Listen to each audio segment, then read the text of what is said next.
আসসালামু আলাইকুম, কেমন আছেন সবাই? আশা করি যে যেখানে আছেন ভালো আছেন, সুস্থ আছেন। চলে এসেছি নতুন একটা ব্লগ নিয়ে, নতুন বছরের নতুন ব্লগ।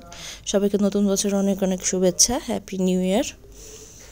তো সবার বছরের প্রথম দিনটি কেমন কাটলো অবশ্যই জানাবেন। তো আজকে যেহেতু বছরের প্রথম দিন, তারপরে ওয়েদারটাও খুব ঠান্ডা,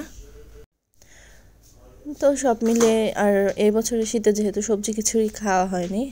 সবজি খিচুড়িটা আমার খুব পছন্দ, বিশেষ করে শীতের সবজি দিয়ে। শীত আসলে প্রতি বছর আমার এই খিচুড়িটা আমি একবার হলেও খাই। তো ভাবলাম আজকে একটু রান্নাই করি। তো আজকে এই জন্য এই যে খিচুড়িটা দেখতে পাচ্ছেন প্রায় হয়ে এসেছে। এখানে সবজি দিয়ে, বিভিন্ন রকম সবজি দিয়ে খিচুড়ি রান্না করেছি। তো আর বাচ্চারা যেহেতু এমনিতেও সবজি খেতে চায় না, তো এইভাবে একটু সবজি দিয়ে খিচুড়ি রান্না করে দিলে দেখা যায় ভালো একটু খায়।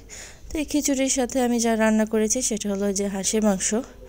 আমি হাঁসের মাংস তো আজকে একটু আলু দিয়েছি, নতুন আলু। তো নতুন, আমি সচরাচর হাঁসের মাংস আলু দিই না, তবে আজকে দিয়েছি, তবে খেতে ভালোই লেগেছে। তার সাথে একটু মাছ ভুনা করেছি, এই আর কি। আর যেহেতু আঞ্জারের আজকে প্রথম স্কুল, নতুন বছরের নতুন ক্লাসে, আঞ্জার স্কুলে গিয়েছে। ডরিন এখনও ওঠেনি, ঘুমাচ্ছে। তো এদিকে দেখেন একদম গ্যাস থাকে না চুলায়, একটু একটু জ্বলছে। অমনি গোসলের পানি বসিয়ে রেখেছি। এই আমার পাশাপাশি আমার ঘর দর গোছানো শেষ। এই যে সবগুলো বেড এরকম গোছানো শেষ। এটা একটা বেড। আর আজকে বছরের প্রথম দিনটা এই পরিমাণ ঠান্ডা পড়েছে, বাইরে বারান্দার দরজাটা খোলার সাথে সাথে দেখে এত বাতাস, আর বাইরে একদম রোদের কোনো ছিটা ফুটাও নাই কোথাও, একদম কুয়াশাচ্ছন্ন। তো সব কাজকর্ম শেষ, এখন আমি রেডি হয়ে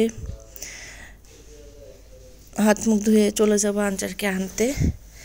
আর দেখেন, আমরা যখন ছোট ছিলাম তখন মাত্র কয়েকটা বই নিয়ে স্কুলে গিয়েছি, আর এখন বাচ্চাদের কত বই পড়তে হয়। আমার বাচ্চার এই খাতাগুলো দেখে আমি নিজেই অবাক হয়ে গেছি যে এইটুকু একটা মানুষ, ছোট মানুষ, তার এতগুলো খাতা। তাহলে কী পরিমাণ একটা প্রেশার যায় এইটুকু একটা বাচ্চার উপরে। এই যে নতুন বছরের নতুন ক্যালেন্ডার। তো দেখে যে ছোটটা আমি যাওয়ার আগে উঠে গিয়েছে, তাকে নাস্তা দিয়ে এসেছি। একটু করে নাস্তা খেয়ে দরজায় দাঁড়িয়ে আছে। আমাদের এক ভাড়াটিয়া চলে যাচ্ছে, পুরনো এক ভাড়াটিয়া চলে যাচ্ছে, নতুন এক ভাড়াটিয়া উঠছে। তো ডরিন তাই দেখছিল, এই জন্য সে ভিতরে আসতে চাচ্ছিল না। আমি ডাকছিলাম, যেহেতু জিনিসপত্র মালামাল নামাচ্ছে, একটু ধুলাবালি বেরোচ্ছিল। বাচ্চা তো আর সেটা বোঝে না। তো কথা বলতে বলতে এই যে আমি বের হয়ে চলে এসেছি আঞ্জারকে নেওয়ার জন্য। তো যদিও রোদ নেই, একদম কুয়াশাচ্ছন্ন পরিবেশ, তারপর অনেক দিন পর ভালো লাগছিল যে ছেলে স্কুলে যাব। ছেলে যেরকম বন্ধু আছে সেরকম আমারও তো কিছু ফ্রেন্ডস টাইপের তৈরি হয়েছে, তাদের দেখতে ভালোই লাগে। তো আঞ্জারকে নিয়ে যাওয়ার বাসার দিকে যাচ্ছি। ছেলে অনেক দিন পর স্কুলে যেয়ে তার ফ্রেন্ডসদেরকে দেখে খুব খুশি।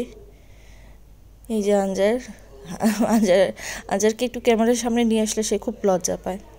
তো বাসায় এসে ফ্রেশ ট্রেশ হয়ে খাওয়া দাওয়া করে রেস্ট নিয়ে বিকেলে বাচ্চাদের জন্য একটু নুডলস, বাচ্চা মানে বাসা সবার জন্য একটু নুডলস রান্না করেছি। তেমন কিছু না, সিম্পলভাবেই।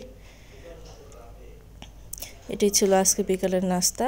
আর পাশাপাশি শীতে তো চা থাকতেই হবে। এই যে চার জন্য আমি পানি বসিয়ে রেখেছি দেখেন। এখন তো এই যে সন্ধ্যার সময় আঞ্জার বাবা যখন অফিস থেকে ফিরেছে, সে আজকে আমার জন্য 2টা গোলাপ নিয়ে এসেছে। আমি তো খুব সারপ্রাইজ হয়ে গিয়েছি।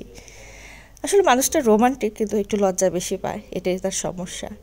সে এটা তার অফিসের ব্যাগের ভিতরে লুকিয়ে এনে দিয়েছে আমাকে। আবার বাচ্চারা সন্ধ্যার সময় সবাই একসাথে বসে আড্ডা দিচ্ছিল, দেখতে ভালোই লাগছিল। এই যে একটা গান আছে না, ইনামিনা টিকা, এই যে আমাদের ইনামিনা টিকা 3 কুট্টুস বুড়ি, সবাই দেখে মাশাল্লাহ বলবেন, মাশাল্লাহ বলতে কেউ ভুলবেন না।